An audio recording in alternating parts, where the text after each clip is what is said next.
nosso Deus e nosso Pai, o assunto que estamos apresentando é de suma importância para todo cristão. Ontem falamos sobre o Espírito Santo. Agora queremos continuar esse estudo. Abençoe cada pessoa aqui na tua presença. Abençoe o pregador. Em nome de Jesus. Amém.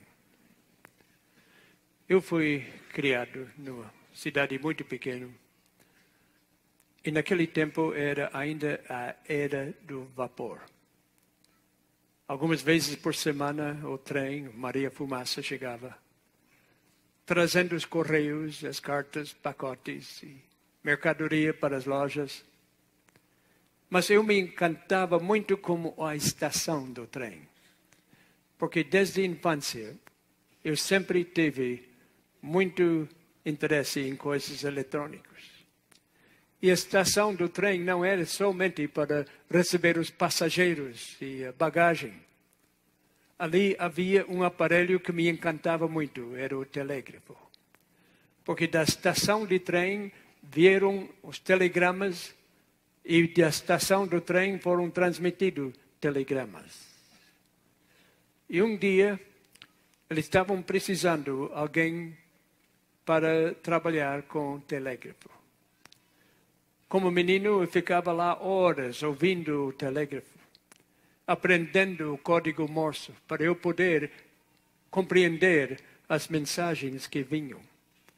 Um dia anunciaram no jornal, numa cidade pequena, que havia um emprego para alguém para operar o sistema telégrafo da estação do trem. Vieram vários candidatos. E os candidatos, quando chegaram, repararam que na porta havia uma notícia. Disse, fica sentado e não entra antes de ser chamado. Eles esperaram um bom tempo, esperando cada um ser chamado para entrevista. Quando chegou mais um senhor, um candidato, e ele ignorou a placa na porta, abriu a porta e entrou sem ser convidado. E os outros olharam um para o outro e disseram, ele não vai pegar um emprego com certeza, porque ele não respeitou a placa.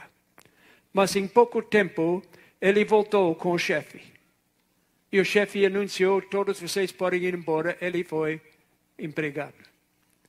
E os outros ficaram meio irritados, disseram, não é justo, nós estávamos aqui antes do que ele. E havia uma placa dizendo, não entrar antes de ser chamado. Como esse homem desrespeitoso podia ter escolhido? Então o chefe explicou. Disse, enquanto vocês estavam esperando, havia uma mensagem pelo telégrafo. E a mensagem convidava que se você compreende esta mensagem, entre, por favor. O trabalho será seu. Mas somente um homem compreendeu a mensagem, porque os outros não haviam praticado bem seu conhecimento do código Morse. Assim, as pessoas que não entenderam a mensagem perderam o emprego. A vida de uma pessoa depende da sua habilidade de discernir o significado das palavras. Porque palavras são muito importantes para todos nós. E compreender as palavras é muito importante. O ar ao nosso redor está repleto de palavras. Muitas dessas palavras são frívolas. São palavras sem importância. Mas há palavras impregnadas de influência maligna. Também tem outros tipos de palavras. Palavras inspiradas por Deus. Todas essas palavras é importante que compreendamos. É uma pena que tão poucas pessoas conseguem discernir a mensagem que o céu está tentando transmitir para cada ser humano. A atmosfera que respiramos é totalmente vital. Você pode viver sem alimento por algumas semanas. Em agosto estive numa clínica de saúde. Fiquei 19 dias sem comer nada. E não me fez mal nenhum. Foi uma maneira de tratamento. Pode ficar sem comer durante algum tempo. Você consegue sobreviver sem água por alguns dias só. A água é necessária para nosso viver, nossa vivência. Mas se o ar lhe for cortado, você morrerá em questão de minutos. O ar que respiramos é uma mistura bem equilibrada de gases essenciais, combinados por uma receita divina. É uma receita muito precisa. Se essa fórmula for mesmo por pouco alterada, o resultado será a morte. Isso não pode ter acontecido por acaso, por acidente, por evolução, podemos dizer. Porque essa fórmula é muito importante e muito detalhada. Se o oxigênio não chegar ao cérebro, ou mesmo deixará de funcionar em poucos minutos.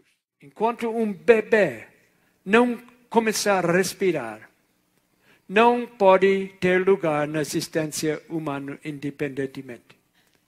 A respiração é totalmente vital. Apocalipse 2:7, falando do Espírito Santo, disse: quem tem ouvidos, ouça o que o Espírito diz às igrejas. Em Gênesis 2:7, nós temos a história da criação humana. Deus formou o corpo da terra. Eu li uma história outro dia. É uma comparação. Disse que uns cientistas disseram para Deus: nós não precisamos de ti. Nós podemos fazer todas as coisas. Nós temos feito maravilhosas coisas com a ciência e precisamos só um pouco mais de conhecimento e vamos poder criar a vida. Então, disse, me mostra como vão fazer. E eles disseram, bem, vamos fazer como foi feito em primeiro lugar. E pegar um pouco de terra e começar a formar um corpo. Quando Deus diz, espera um pouco. Vocês têm que criar a terra primeiro. Essa terra não é vosso. Eu criei a terra. Mas quando Deus criou o homem, Ele já havia criado o barro, a terra. E Ele formou um corpo. E disse, Deus, formou o Senhor Deus, o homem, do pó da terra. E soprou em seus narizes o fôlego da vida. E o homem foi feito alma vivente. Um menino leu isso, disse que Deus criou o homem do pó da terra. E então ele escutou muito bem e aprendeu muito bem. E ele perguntou à sua mãe, é verdade que o homem foi feito de pó? Disse, é verdade. Mamãe, é verdade depois de o homem morrer, ele volta a ser pó? Disse, também é verdade. Então, mamãe, olha embaixo da cama, alguém está ou chegando ou saindo. Tinha muito pó. Mas Deus criou o homem do pó da terra e soprou em seus narizes o fôlego da vida. O fôlego, a respiração é vital, é muito importante. Jó 33:4 disse, o Espírito de Deus me fez e a inspiração do Todo-Poderoso me deu a vida. É o Espírito, o fôlego. Salmo 104:30, envias o teu Espírito e são criados. Aqui a palavra Espírito quer dizer o ar. Porque na língua grega, Espírito e vento e ar é a mesma palavra. Salmo 33:6 diz: pela palavra do Senhor foram feitos os céus e todo o exército deles, pelo espírito da sua boca. Espírito e ar, a mesma palavra. Jó 27:3. Enquanto em mim houver alento e o sopro de Deus no meu nariz. Precisa esse sopro de Deus, esta respiração, esse ar. E a Bíblia nos ensina que o Espírito Santo é o fôlego da vida espiritual da alma. Como para o corpo subsistir e viver, precisa de ar. Para o cristão viver espiritualmente, precisa do Espírito Santo. Se o corpo não tiver ar para respirar, o corpo morre logo. Se o cristão não tem o Espírito Santo, também ele morre espiritualmente imediatamente. E a Bíblia fala de pessoas que são mortos espiritualmente. Eles não sabem que são mortos, mas são mortos. Porque eles morreram por falta de respiração espiritual do Espírito Santo. Como o oxigênio que dá vida, purifica e concede energia para cada célula do corpo, assim o fôlego de Deus concede o poder de Cristo aos nossos mais íntimos pensamentos e sentimentos e purifica-os para o seu serviço. O Espírito Santo não é uma coisa opcional para o cristão. É uma coisa totalmente necessária. Atos 17:28 fala, nele vivemos, nos movemos e existimos. Não podemos viver, nem mover-nos, nem existir sem o Espírito Santo. Agora uma pergunta, ou várias perguntas. Uma pergunta, as Escrituras são inspiradas? Antes de dizer sim ou não, eu vou tomar alguns mais passos em perguntas. Eu pergunto, as Escrituras sagradas são inspiradas totalmente? Vamos um pouco além disso. Ou são inspiradas só em determinadas partes? Muitos teólogos hoje dizem que tem certas partes da Bíblia que não são inspiradas. Certas partes que foram escritas pelos profetas, mas sem ser inspirados por Deus.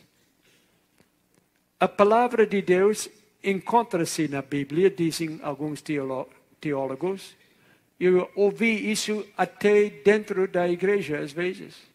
A palavra de Deus encontra-se na Bíblia, mas a Bíblia não é a palavra de Deus como um todo.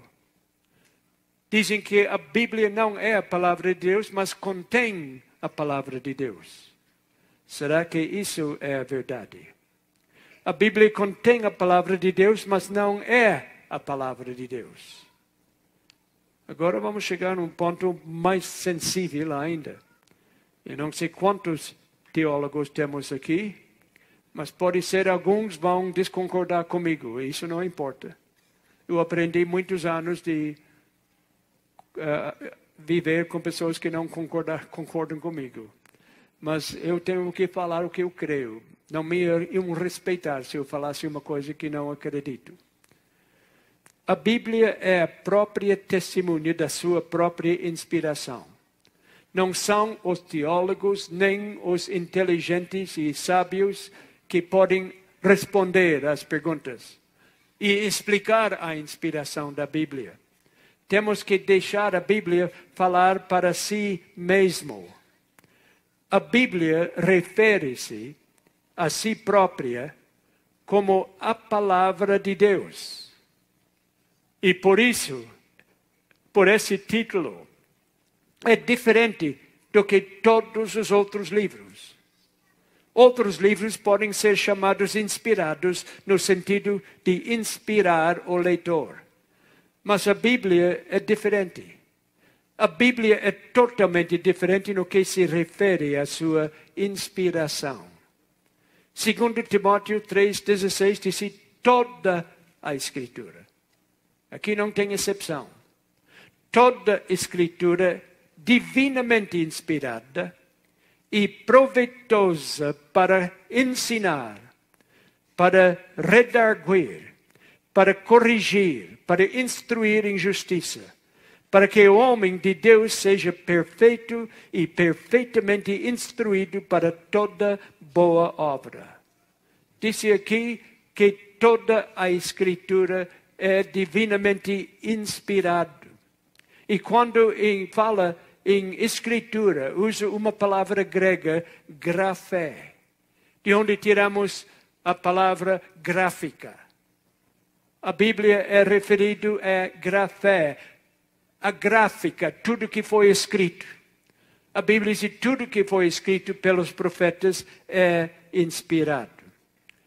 Está traduzido Escritura em português, mas no original é grafé. Depois vem a outra palavra, inspirado. E esta palavra é theopneustos. Theo é Deus, pneustos é espírito, ou vento. Pneustos, de onde temos a palavra pneu, pneumonia, tem que ver com ar. Que realmente disse a respiração de Deus. O sopro de Deus. Como o corpo foi criado com o sopro de Deus, o fôlego da vida, também o cristão, o cristianismo e a própria Bíblia foi criado assim. A Bíblia foi o gráfico, parte físico, escrito pelos homens, mas recebeu vida pelo sopro de Deus. Toda a Escritura inspirado por Deus. Os livros poéticos da Bíblia foram inspirados por Deus com o sopro de Deus.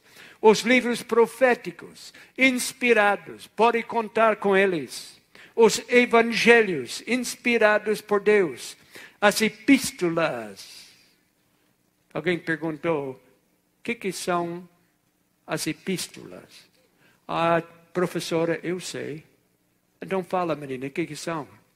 Ele disse, as epístolas são as esposas dos apóstolos. Não é bem assim, não é? O menino se enganou. Mas as epístolas são inspiradas por Deus. O Apocalipse e os livros apocalípticos são inspirados por Deus.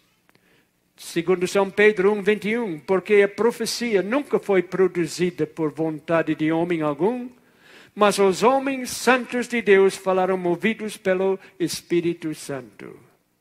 E aqui, mais uma vez, mais uma lição na língua grega. Aqui temos a palavra fero. O que quer dizer esta palavra? Fero quer dizer levado ou propulsionado. A mesma palavra que é usada para propulsionar um barco de vela. O barco de vela tem uma vela, mas é o vento que dá o movimento. E disse que as escrituras da Bíblia, os escritores da Bíblia foram movidos ou levados pelo Espírito Santo como um barco impulsionado pelo vento. O barco não pode andar, o barco de vela, sem ter vento.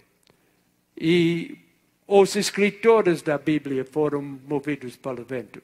Quando Davi escreveu os Salmos e a poesia fluía do seu coração ao dedilhar sua harpa, era o Espírito Santo que movia os seus dedos com o toque celestial. Quando os provérbios de sabedoria saíam dos lábios de Salomão, ou quando ele escreveu os cânticos de amor, foi o Espírito Santo que lhe deu as palavras de sabedoria e os hinos de êxtase. Qual foi o fogo que tocou os lábios de Isaías? Qual as mãos que protegeram Daniel? Qual o poder que produziu tais lamentações na tristeza de Jeremias? Qual o poder que deu asas a Ezequiel e fê-lo qual águia voar penetrar os mistérios celestiais e ver o que é desconhecido aos olhos humanos?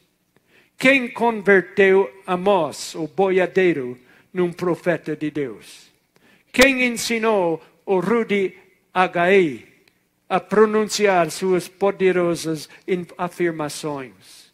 Quem mostrou a Abacuque os cavalos de Jeová marchando pelas águas? Quem produziu a eloquência vibrante em Naum? Quem fez com que Malaquias fechasse o seu livro emitindo a palavra maldição? Quem esteve presente em cada uma dessas circunstâncias, senão o Espírito Santo? Deve ter havido alguém que falasse através desses testemunhos.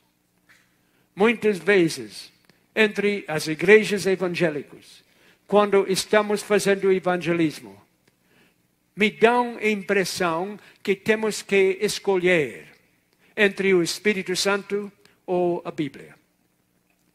Não pode ter os dois.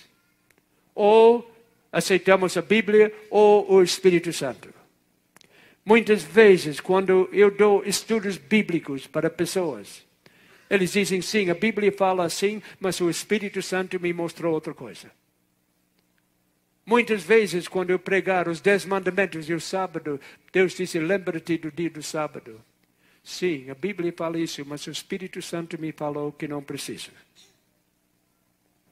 E parece uma contradição entre a Bíblia e o Espírito Santo.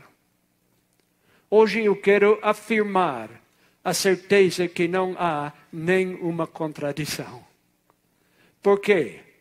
Porque foi o Espírito Santo que produziu a Bíblia. O Espírito Santo que é o sopro de Deus. O Espírito Santo que produziu a Bíblia. Não pode haver contradição. Agora, uma pergunta que há uma grande discussão entre os teólogos. A inspiração da Bíblia é inspiração plena, verbal, ou é inspiração de pensamento? E com muita razão os teólogos dizem que quando lemos a Bíblia, os escritos de Paulo mostram a personalidade de Paulo. Quando lemos os escritos de Tiago, vemos a sua personalidade nos escritos. Portanto, Deus não foi como um ditador que ditou palavras e eles escrevessem palavra por palavra. Mas, no outro lado, eu creio que temos que tomar cuidado para não ir muito longe nisso. Sim, sem dúvida nenhuma.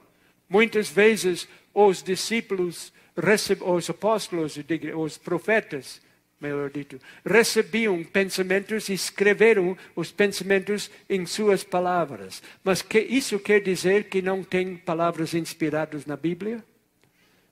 Vamos fazer um pouco de estudo.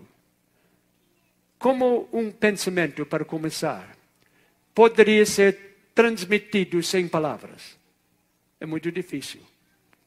Eu creio que o pensamento que ele recebeu foi feito em palavras. Eu creio que não foi sem palavras. Porque nós lemos os escritos do profeta e ele fala nem uma vez, nem 2 vezes, nem 10, nem 100, nem 1000 vezes. O profeta sempre falou, o pensamento de Deus veio a mim, dizendo, não. Sempre fala, a palavra de Deus veio a mim, dizendo. Quantas vezes será que o profeta usa esses termos? Esta afirmação, pela minha contagem, ocorre 3.808 vezes no Antigo Testamento. 3.808 vezes o profeta disse, a palavra de Deus veio a mim. Então eu acho que temos que tomar muito cuidado se dizemos nenhuma das palavras da Bíblia são inspiradas. Às vezes o profeta escreve em seu pensamento, mas tem muitas palavras da Bíblia que são inspiradas por Deus. Jesus disse, nenhuma jota ou tio será omitido da lei. E está falando a lei aqui, não está falando só dos 10 mandamentos. A lei se referia aos primeiros livros da Bíblia. E você não pode tirar uma J ou nem um tio. Uma J era a menor letra do alfabeto hebraico. E o que foi o tio? Simplesmente uma curva pequena de uma letra hebraica. Ele não somente disse cuidado para não mexer com nenhuma palavra, mas ele disse toma cuidado para não mexer com nenhuma parte de palavra. Nem uma J, nem um tio. Em Deuteronômio, ele disse, em capítulo 4, versículo 2, não acrescentareis a palavra que vos mando, nem diminuireis dela, para que guardeis os mandamentos do Senhor, vosso Deus, que eu vos mando. E depois todos nós sabemos que disse o fim do livro de Apocalipse, no capítulo 22, 19. Deus disse, se alguém tirar quaisquer palavras do livro, não está falando de pensamentos aqui, está falando em palavras. Se alguém tirar quaisquer palavras do livro dessa profecia, Deus tirará a sua parte da árvore da vida e da cidade santa que estão escritos neste livro. Em Jeremias 1:9, Deus disse para o profeta, eis que ponho as minhas palavras na sua boca. Não está falando aqui de pensamentos. Eu coloco minhas palavras na tua boca. Em Daniel 12:9, vai Daniel, porque estas palavras são fechadas e seladas até o tempo do fim. Mais uma vez, é dizer, o que está selado? As palavras. Por isso eu acho muito perigoso quando dizemos que as palavras da Bíblia não são inspiradas. Às vezes sim, é um pensamento. Quando Deus tocou os lábios do profeta, o profeta colocou as palavras nas Escrituras. Eu creio que muitas vezes Deus colocou palavras na boca do profeta.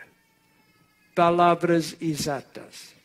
Outros dos profetas afirmam que Deus os dirigiu para usar suas palavras a fim de transmitir a mensagem de Deus. É verdade. Nós não cremos que foi palavra por palavra em toda a Escritura. Às vezes foram os pensamentos, às vezes os profetas usaram suas próprias palavras, mas nem sempre. Muitas outras vezes foram palavras exatas. Alguns escreveram que o Espírito Santo os moveu de uma maneira especial, ensinando-lhes exatamente o que dizer. Todos os profetas são unânimes em declarar que os seus escritos vieram diretamente de Deus e que Deus simplesmente usou esses profetas como agentes seus para mostrar a sua vontade à raça humana. Minha convicção é que temos que tomar muito cuidado quando mexemos com as Escrituras, mesmo com palavras, porque uma palavra faz muita diferença, muito diferença. Eu sei que tem seitas que mexem com as palavras.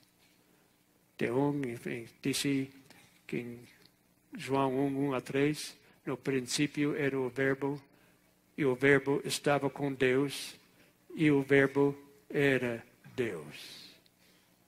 Isso mostra que Jesus era divino. Mas há uma tradução muito popular que está sendo circulada onde adicionaram uma palavra. Disse o verbo era um Deus. Isso para não dizer que Jesus é divino. É muito sério. Eu falei com Deus, mas como vocês podem alterar o que a Bíblia disse? Porque não há nenhuma regra gramática que permite isso. Mas é somente uma palavra. Somente uma palavra, não faz mal. Eu acho que faz mal. Acho que faz muito mal. Uma palavra pode mudar uma frase. Ontem eu falei uma mentira sem querer, alguém me corrigiu. Eu disse que estou casado 23 anos. Não, eu queria dizer 53, não é 23. 53 anos. Então, se alguém me perguntou quantas esposas o senhor já teve. Por enquanto estou da primeira. Mas, muitas vezes eu tenho falado para minha esposa, eu te amo. Mas eu vou mudar só uma palavra. Eu não te amo. Mudei só uma palavra. Será que faz diferença? Toda a diferença no mundo. Eu acho que nós temos que cuidar. Um dia, um homem foi para uma loja de livros usados. E disse para o dono do livro, olha, na minha casa eu achei uma Bíblia muito velha. Mas eu joguei fora porque acho que não tinha valor. Disse que Bíblia era. Se era Gutenberg? É a Bíblia de Gutenberg. Mas que coisa, essa Bíblia vale milhões de dólares. Tem poucos que existem. Você teve uma Bíblia Gutenberg e você destruiu.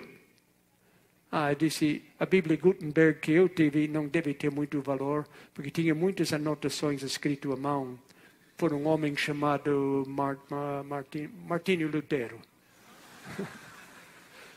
Por isso eu acho que o livro não valia nada.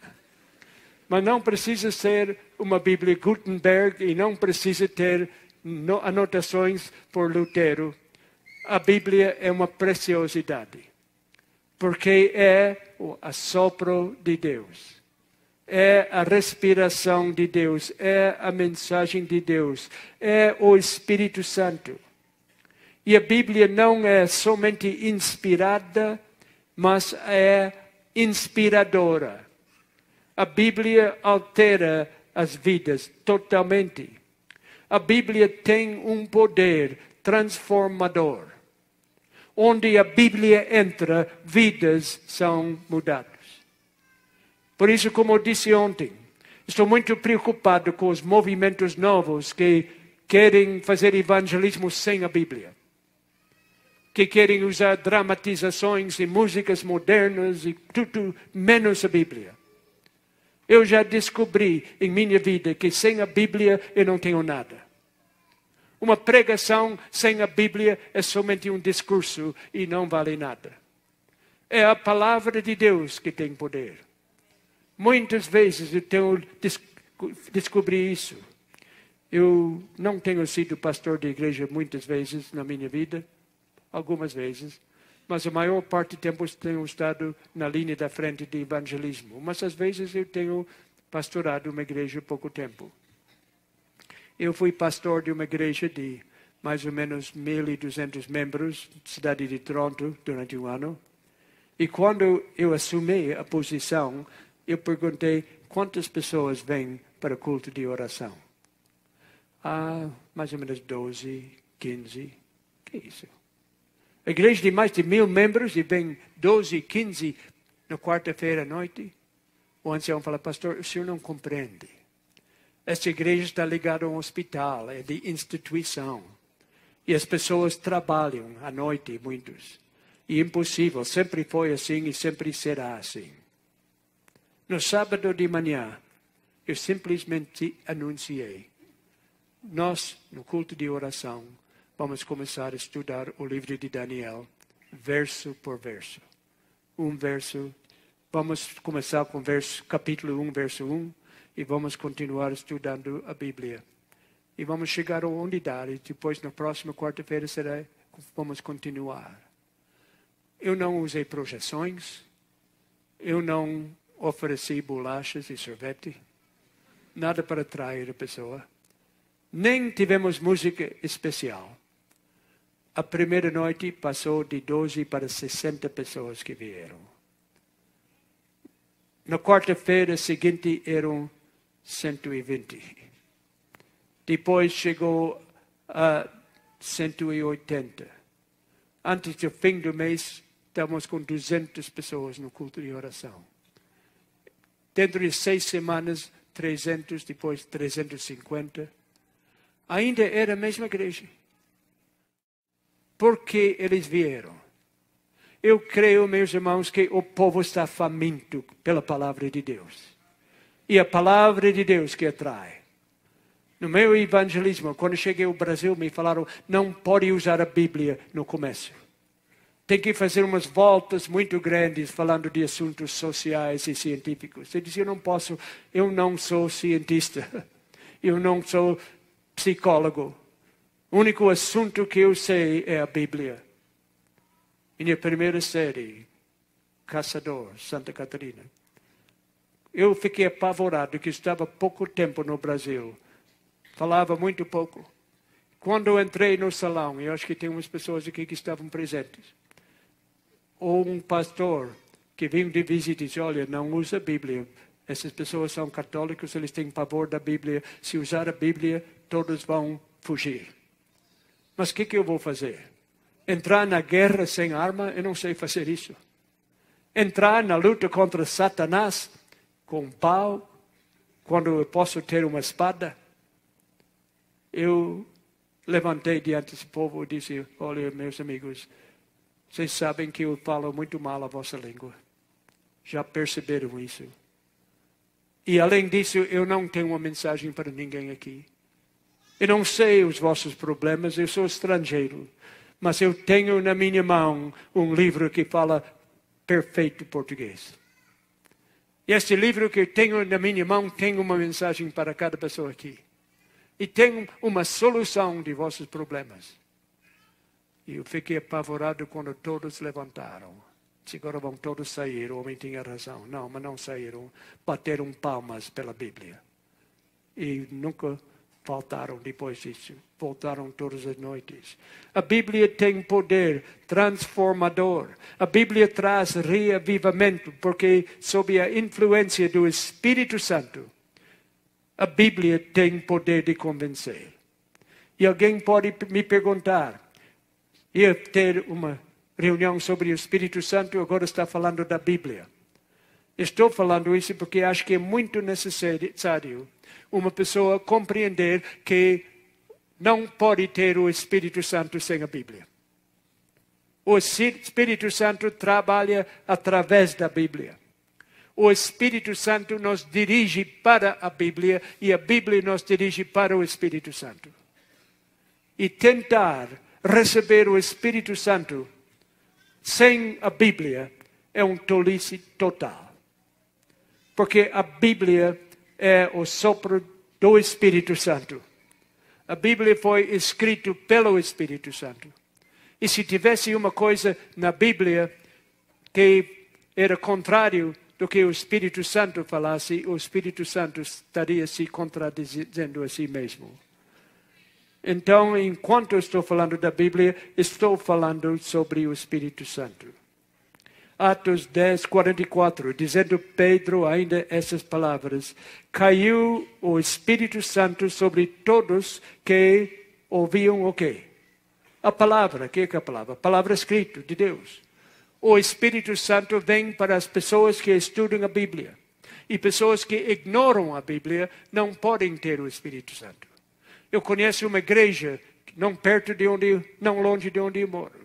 Uma igreja enorme, de milhares de pessoas. Eles dizem, o pastor prega que isso não é tempo para estudar a Bíblia. Nós não queremos a Bíblia, agora queremos o Espírito Santo.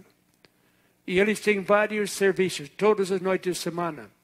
Uma noite, o culto deles é o que eles chamam o santo riso histérico.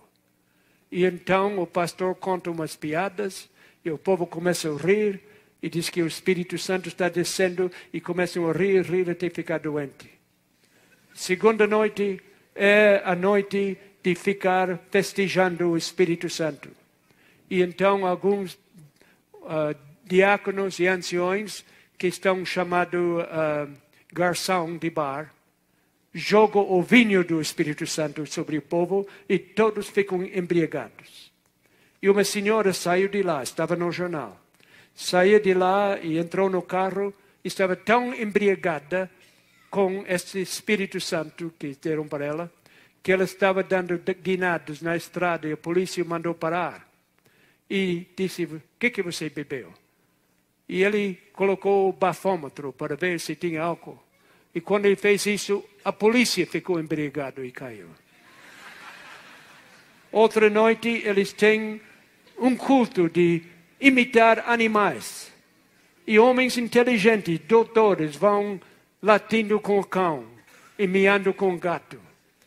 Dizem que nós não precisamos. A última coisa que saiu agora, tem uma noite de tosse santa. E todos começam a tossir, e tossir, e tossir, e tossir. É o Espírito Santo. Um dia eu estava numa reunião e veio um homem e disse, o senhor, ele viu que estava com dificuldade de andar, mas ele não sabia de amputação. Disse, você quer ser curado? Disse, quero. Posso te curar agora que Deus me deu esse dom. Disse, o Espírito Santo me mostrou que sua perna está paralisada. Eu tive que dar risada. Como uma perna de pau pode estar paralisada. Mas não falei nada. Ele disse, eu posso te curar. Disse, como vai ser o processo? Você senta aqui, você sentar ao seu lado, e eu vou começar a tossir e tossir e tossir até você ficar bom. Tá bom, ele disse, me mostra onde a Bíblia fala isso. A Bíblia não fala, mas é assim mesmo. Não, mas se a Bíblia não fala, eu não quero.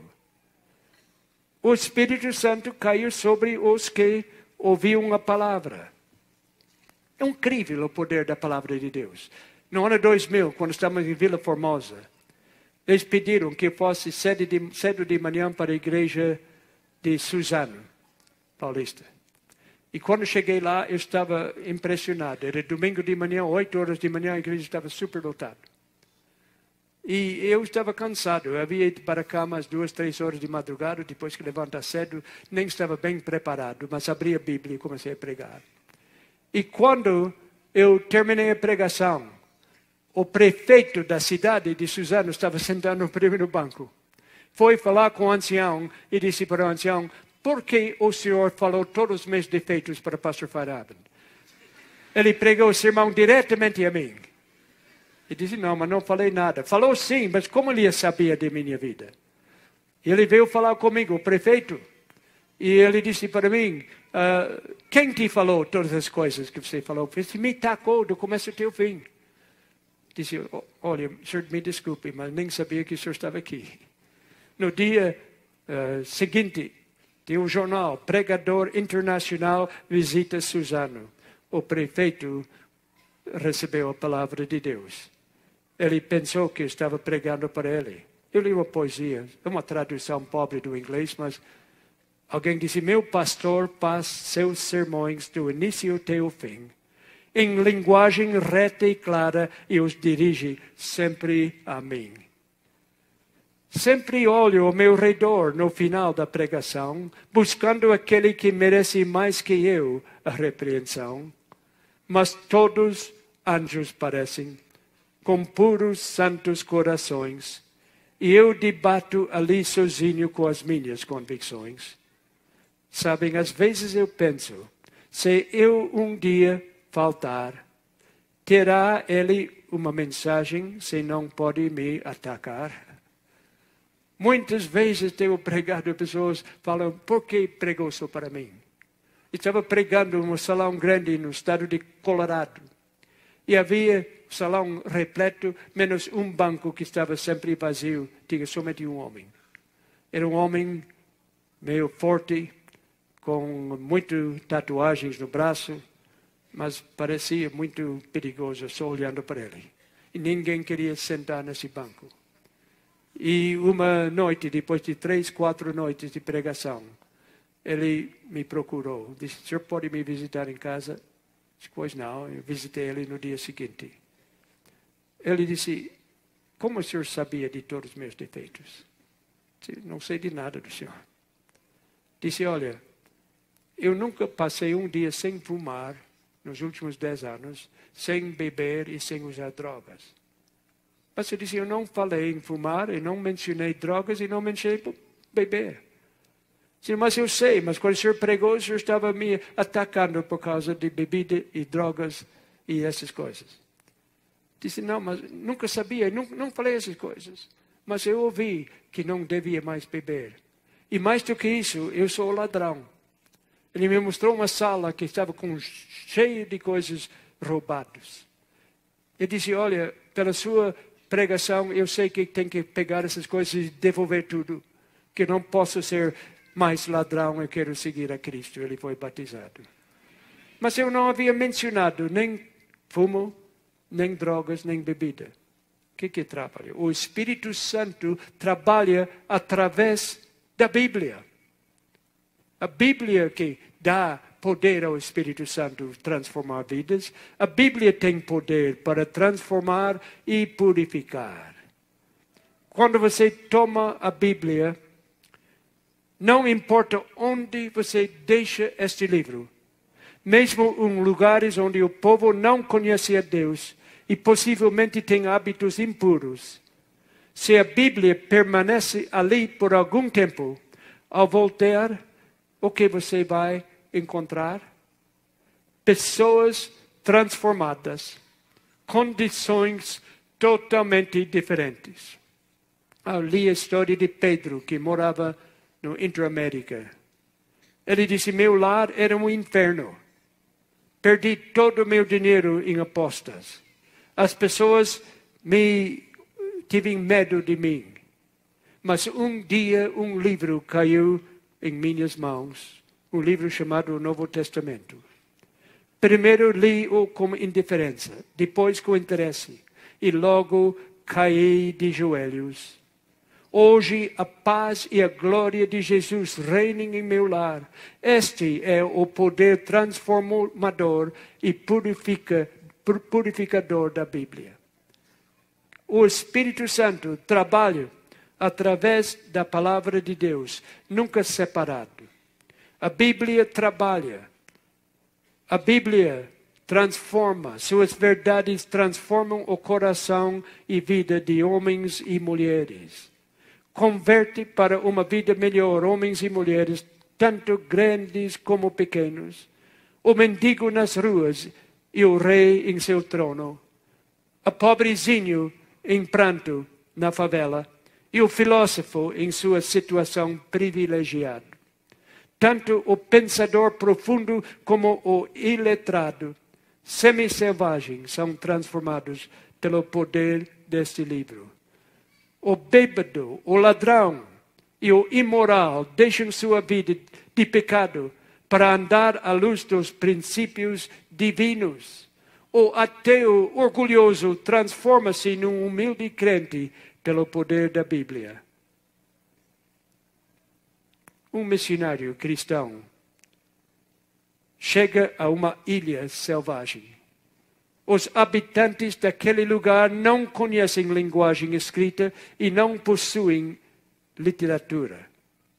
Eles consideram este estranho um inimigo. Em sua hostilidade selvagem, eles não têm o desejo de mudar a maneira de ser. São canibais, mais animais do que humanos. Mas este cristão aparece sem dinheiro, sem exército, e opera um milagre na vida desse povo. Sua única arma é a Bíblia.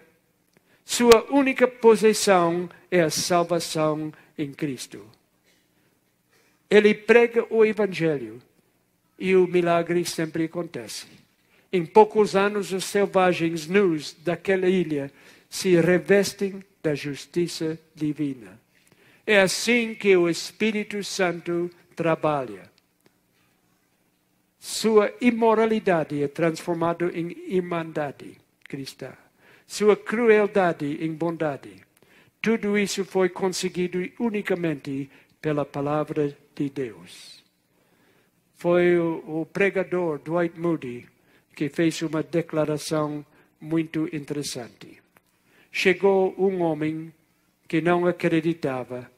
Um homem ateu entrou na tenda em Londres, onde Moody estava pregando. Ele logo depois escreveu, eu fui ouvir o Sr. Moody pregar com a ideia de gozar da pregação. Ele sabia que Moody nunca estudou num colégio ou universidade. O Moody era um sapateiro quando ele se converteu. Ele não falava bem a língua inglesa. Usava muitos erros. E este ateu disse, eu vou lá fazer pouco da pregação dele. Ele disse, eu sabia que ele não era uma pessoa muito estudada. E senti que poderia encontrar muitas falhas nos seus argumentos. Mas percebi que não consegui atingir este homem. Ele ali estava escondido na palavra de Deus, apresentando um verso bíblico após outro, até que eles penetraram diretamente no meu coração como uma bala atirada de uma arma, e ali me converti. Eu achei uma poesia, outra vez uma poesia em inglês, mas um homem que trabalha comigo, irmão Arnoldo Anis, tem jeito para traduzir, ele traduziu para mim, e ficou mais no sentido. Eu gostei disso porque meu tio era ferreiro, e muitas vezes eu ficava olhando fazer as ferragens para o cavalo.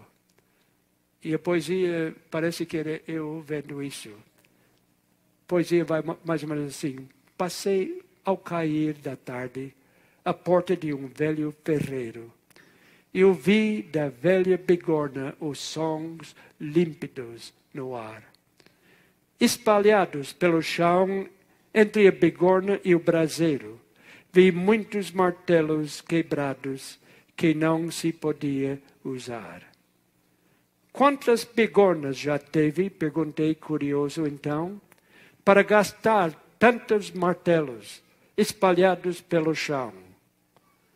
Apenas uma bigorna, respondeu-me com candura.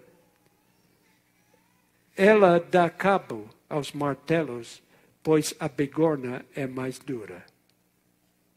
Existe uma outra bigorna, que é a palavra de Deus, sobre a qual batem descrentes, os zombadores e ateus.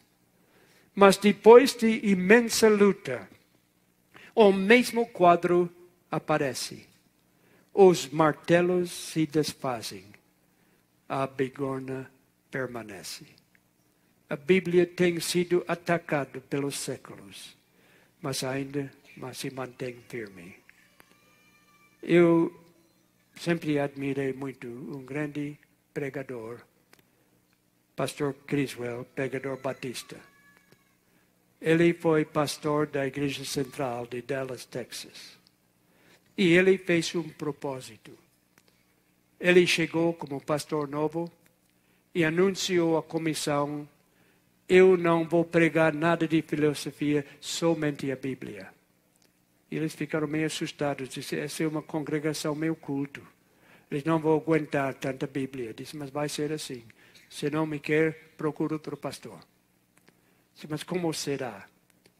Disse, eu vou começar, e era o fim do ano, iam fazer um culto de vigília à noite e pediram ele pregar. Eu vou começar com Gênesis 1:1. Depois, segundo versículo e o terceiro até o segundo capítulo e assim por diante. Eu vou pregar de Gênesis até Apocalipse. E ele começou aquela noite e pregou vários versículos de Gênesis. Depois, na quarta-feira seguinte, continuou onde havia deixado. Depois, no domingo de manhã seguinte, continuou. Domingo à noite, só pregava a Bíblia. Era uma coisa estranha.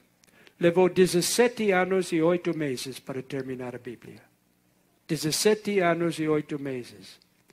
Ele disse, depois de 17 anos e 8 meses, terminei a pregação, passando pela Bíblia inteira, capítulo por capítulo, versículo por versículo. O que ele disse? Foi a pregação da palavra que transformou minha vida e a vida da congregação da primeira Igreja Batista de Dallas, Texas. Se qualquer orador falasse semana após semana, mês após mês, ano após ano, de temas como assuntos econômicos, políticos, literatura ou qualquer outro assunto, ele descobriria que a existência diminuiria até que ficasse em zero. Ao contrário, pregando a palavra de Deus, vi o povo voltar semana após semana, em números cada vez maiores. Este é um sinal dos céus, do poder das Escrituras. É uma experiência que qualquer pregador pode partilhar. Eles tiveram que aumentar a igreja. Daqui um pouco outra vez, e outra vez, e outra vez. E durante 17 anos a igreja foi crescendo, e crescendo, e crescendo cada vez mais. Nós queremos ter o Espírito Santo. Mas eu achei bem colocar fundamentos para não ter dúvida. Alguém pensar que podemos ter o Espírito Santo e não ter a Bíblia. Ou que pudesse ter qualquer contradição. O Espírito Santo disse, o Evangelho, que é dado para os que obedecem a Deus. E pessoas que não aceitam a Bíblia não podem ter o Espírito Santo. Numa série de conferências eu preguei sobre o Espírito Santo e um casal saiu quando preguei. Eu fui visitar eles no dia seguinte e disse, nós não vamos mais porque não gostamos do que o senhor pregou. Eu disse, mas eu preguei só a Bíblia e tinha a Bíblia na mesa. Disse, deixa-me mostrar. Não isso. Não queremos ver o que a Bíblia diz e nós temos o Espírito Santo. Posso dizer, amigos, que quem não quer a Bíblia e não tem o Espírito Santo é outro Espírito. Porque o Espírito Santo e a Bíblia andam de mãos dadas. Um piloto estava sobrevivendo o deserto.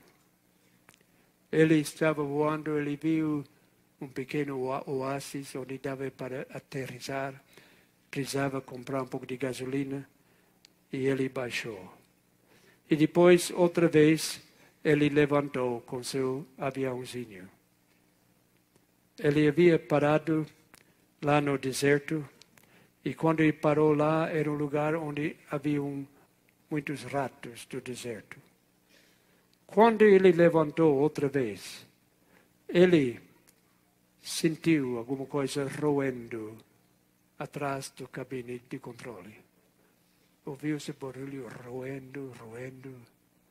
E ele percebeu que quando o avião estava parado, um rato do deserto havia entrado. E esse rato estava roendo nos fios do avião, da eletricidade do avião. Ele sabia que se deixasse o rato continuar, ia roer os fios vitais para a função do avião e o avião ia cair. Ele não podia deixar o controle para matar o rato. Não havia lugar para aterrissar. O que ele fez? Ele começou a subir, numa altura bem grande. E quando chegou lá em cima, o ar estava tão fino, tão espesso, que o rato não podia respirar e morreu. Nós estamos vivendo num mundo de poluição, não somente física, mas poluição espiritual.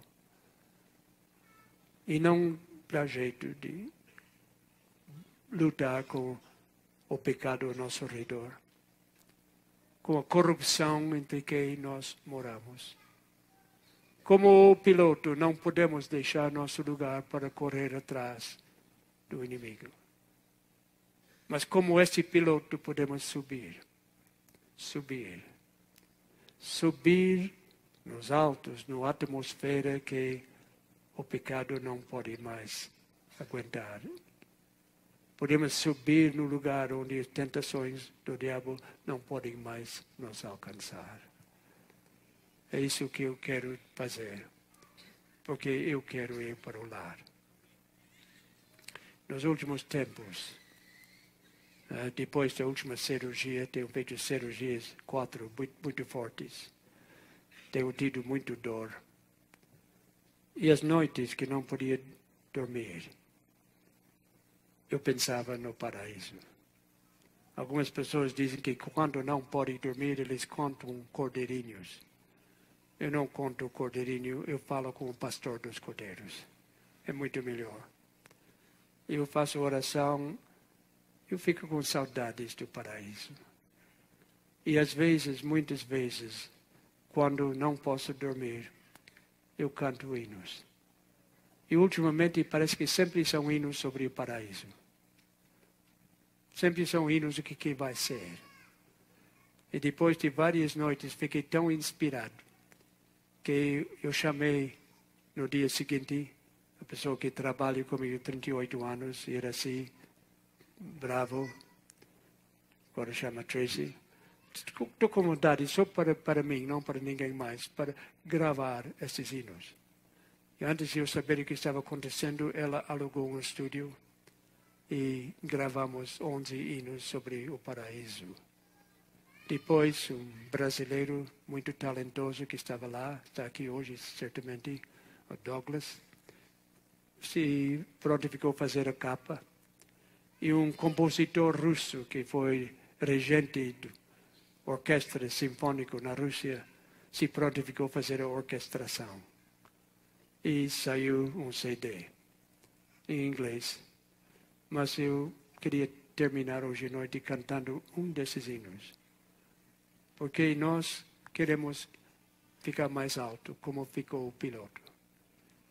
Queremos pensar nos pensamentos da eternidade.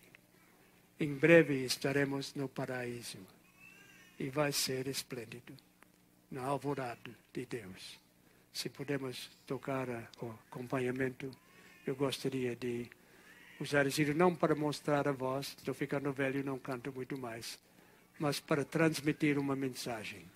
Não é uma variação, mas é uma mensagem que vem do meu coração para o vosso coração.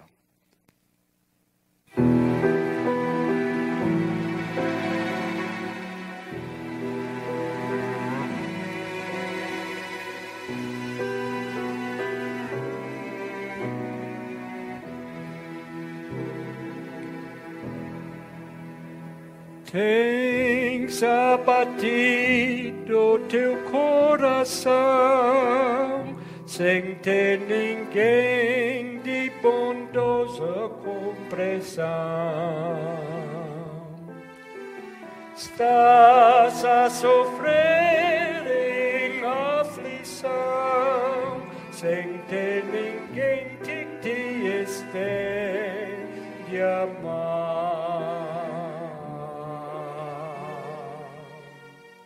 Vai ser esplêndida alvorada, tão sonhada, do perfeito dia. Tudo é alegria, alvorada tão sonhada.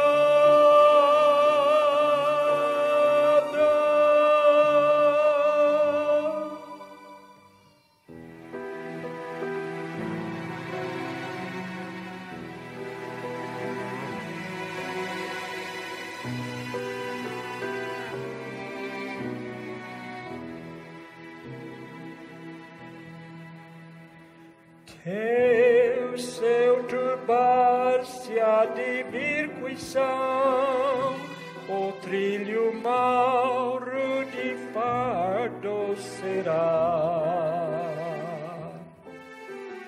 Mas os cuidados vão fugir à luz do dia que vos vai surgir.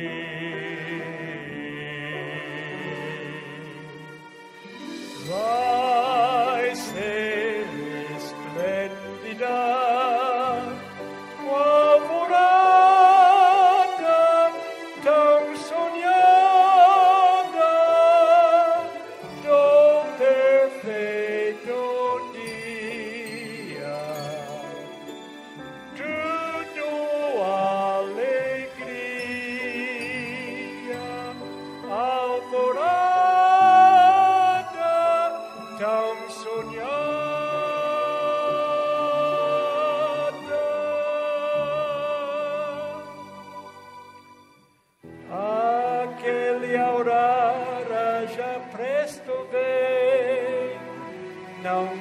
tristeza e dor haverá além.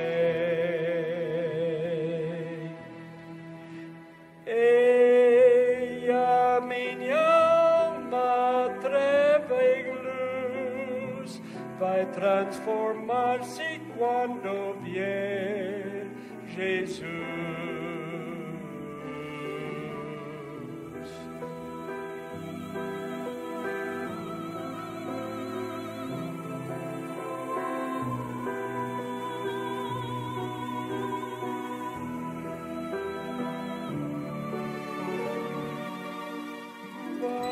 Vai ser esplêndida alvorada,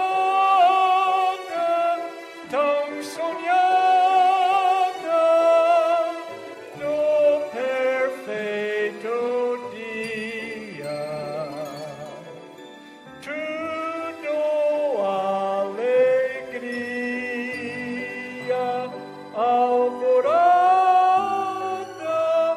tão sonhada.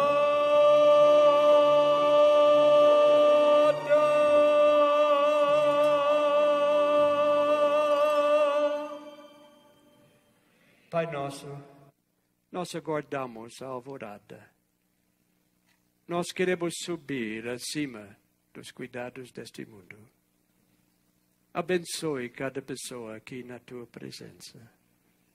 Ajuda para que todos possam sentir a tua presença. Ao estudar a Bíblia, temos a promessa do Espírito Santo. Amanhã vamos falar sobre como é ficar cheio do Espírito Santo. Esse é o desejo de todos nós.